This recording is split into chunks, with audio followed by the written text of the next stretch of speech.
لم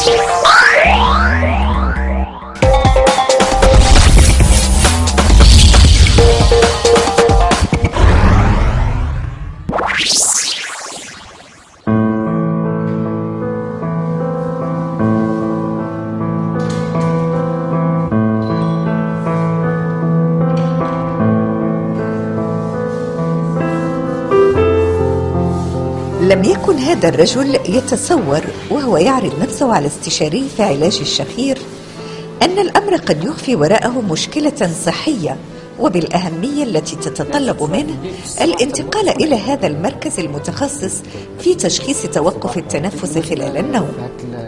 إنه لم يحس على الإطلاق بشيء غير عادي خلال نومه، وحتى الشخير فزوجته يقول هي التي تنزعج منه. كيفاش تنعس بالليل في الصباح؟ كيفاش تفيق؟ كيفاش تحس براسك؟ واش تحس براسك بان داك النوم اللي درتي بالليل ارتاحيتي، ولا في الصباح تنوض عيان تحس بان داك النوم تاعك ما كانش كافيك، بان ماشي النوم كان اللي يمكنك باش ترتاح؟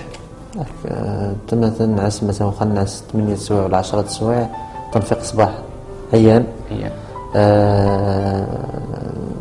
في النهار مازال خصني نعس مثلا بالنهار تيجيك النعاس. واش بالنهار فاش تكون جالس هكا قبل التلفازه ولا شي حاجه دغيا تيديك النعاس؟ لا، قبل التلفازه ديني النعاس، ولا كنتي تقرا شي جورنال ولا شي حاجه يديك النعاس دغيا.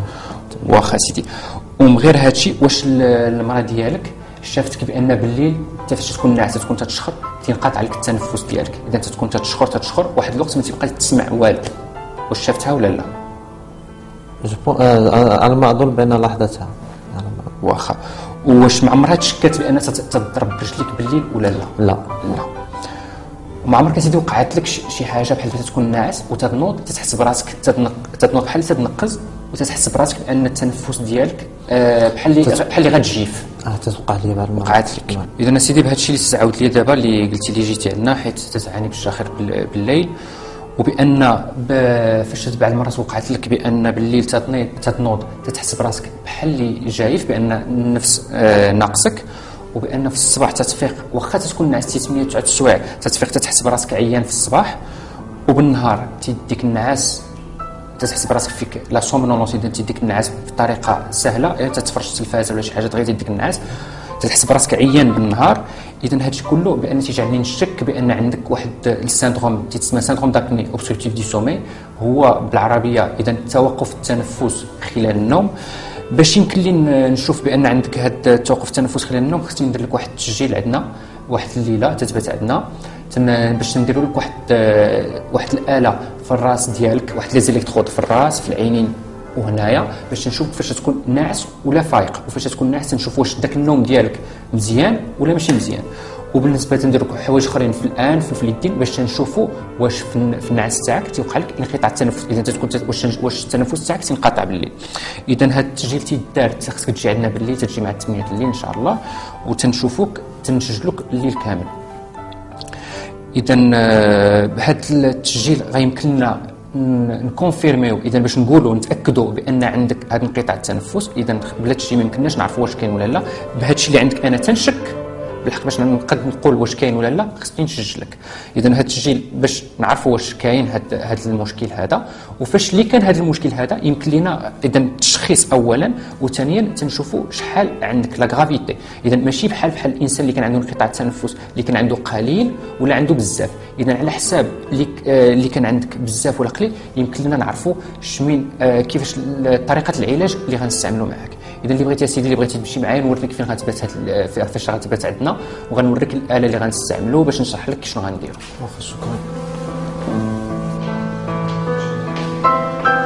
توقف التنفس خلال النوم وإن كان غير معروف لدى عامة الناس، حسب الدكتور عمر العراقي المتخصص في تشخيص وعلاج اضطرابات النوم، مرض واسع الانتشار يصيب ما بين 4 إلى 8% من الساكنة، ويعتبر الشخير مع بعض العلامات المصاحبة ولا سيما العياء والنعسان نهارا من أبرز علاماته، والتي تستدعي خضوع المريض لاختبار التنفس خلال النوم.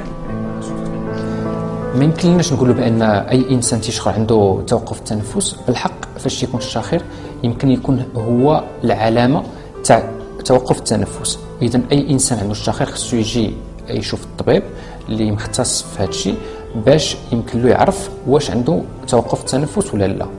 اذا عاده الانسان اللي عنده توقف التنفس تيكون تيعاني بلا سومنولونس بالنهار، اذا تيجيه النعاس بالنهار. المشكل اللي تيتطرح هو انه هاد لا سومنولونس، هاد النوم اللي تيجي بالنهار تيجي بطريقه تدريجيه. اذا اغلبيه الناس مع تجيهم هما عندهم 45 عام 50 عام تيتحب لهم بان تيقول لك انا كبرت، راه هذه عاديه، تقول مع تجي تدريجيه ما تيحش بها. اذا هذا هو المشكل اللي تيتطرح. اذا بعض المرات واخا هذاك الانسان ما يقول لناش بانه تيكون عيان، لكن هذاك الانسان تيكون تيشخر وتيكون عنده واحد بزاف بالنسبه للغلوظيه بالنسبه في الكرش. اذا في هذاك الانسان يمكننا نجعلو نشكو بان عنده توقف التنفس ونقلبوه. اذا نديروا له ما يسمى بالبوليسومنوغرافي، اذا تسجيل بالليل.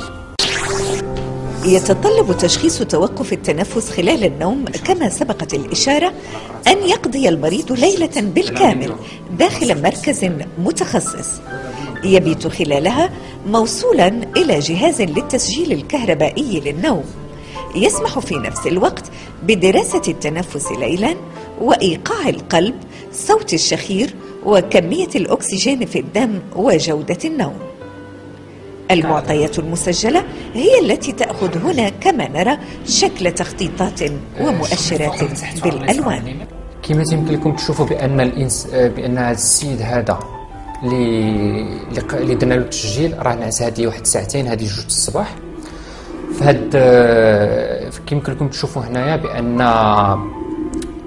بأن هذا الإنسان راه بدا تيشخر كما يمكن لكم تسمعوا.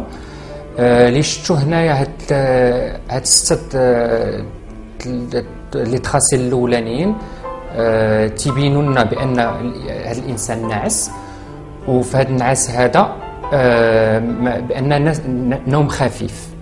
اللي يمكننا نشوفوا هنايا لتحت في هذه البلاصه اللي كلها اللي حمراء، هذه من لهنا حتى لهنا كاين 30 ثانيه بان الانسان ما بقاش تيتنفس.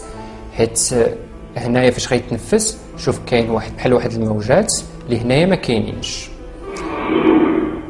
اذا هنا عاوتاني يبدا التنفس، وفاش تيعاود التنفس هنا تيوقع سكون ابيل ان ميكرو ايفي كورتيكال، هي زعما في المخ تيفيق، ومع تيفيق ما تيخليناش نديروا نوم عميق اللي تيخلينا نرتاحوا. اذا هذا الانسان هذا فعطي يكون عنده نوم عميق دائما تيبقى في واحد النوم خفيف، داكشي علاش في الصباح تينوض عيان. ها هو هنايا تيشخر وتيتنفس. دابا كما تتشوفوا من لهنا تيبدا الانقطاع التنفس، ما تتبقاش داك الموجات، تيبدا واحد السطر غادي. اذا هذه البلاصه هذه هي اللي فيها انقطاع التنفس. هذا الانقطاع التنفس تيبان لنا بان الاكسجين في الدم تينزل، تيمشي دابا 97%. من بعد انقطاع التنفس تيبدا يهبط. اذا هابط دابا 96 95، تيبقى يهبط بشويه على حسب كل انسان. اذا يمكن له يهبط بعض المرات حتى 80% ولا يمكن يهبط قل. اذا هنايا هاد الشخره هذه اللي سمعنا، هاد الشخير هذا اللي سمعنا هو فاش الانسان عاوتاني بدا تيتنفس. اذا تيكون تيشخر واحد الوقت ما تيبقاش يتنفس، ما نبقاو نسمعوا والو.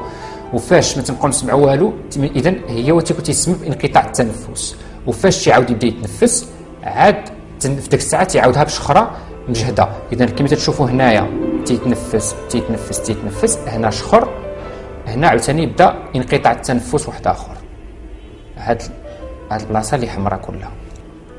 اذا هاد النزول تاع الاكسجين في الدم هو اللي تيؤدي ان الانسان تيعطي له مشاكل في القلب، حيت كل مره فاش تنزل الاكسجين كما يمكن لكم تعرفوا بان المخ ما تيبقاش يوصل له الاكسجين مزيان، القلب ما تيبقاش يوصل له الاكسجين مزيان. اذا عنده مشكل باش يخدم، وهذا الشيء هو اللي تيسبب هاد الاعراض في القلب. أما بالنسبة لعلاج توقف التنفس خلال النوم فهو يبقى على حسب ما تمليه الحالة، أي بناء على ما يظهر التشخيص.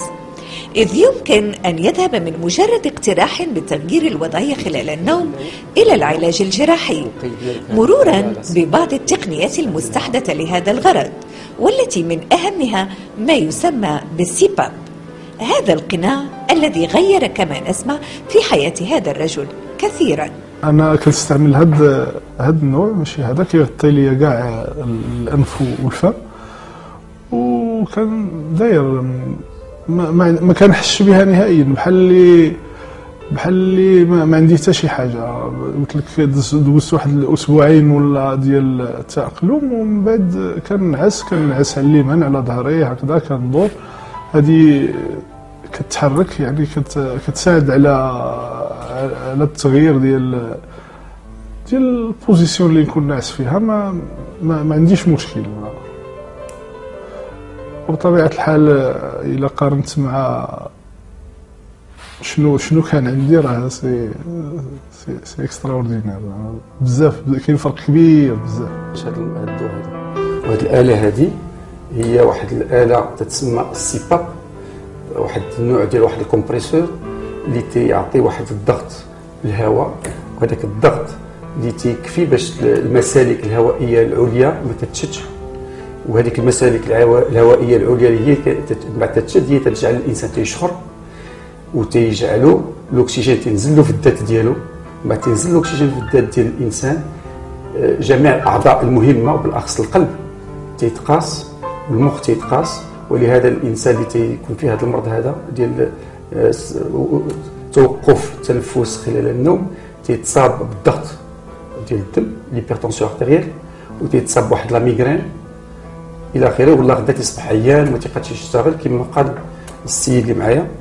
وهذه الاله ماشي هي الوحيده اللي كاينه، كاين بعض الطرق واحده اخرى باش تنعالجوا هذا التوقف التنفسي خلال النوم، يمكن نهضروا عليهم من بعد.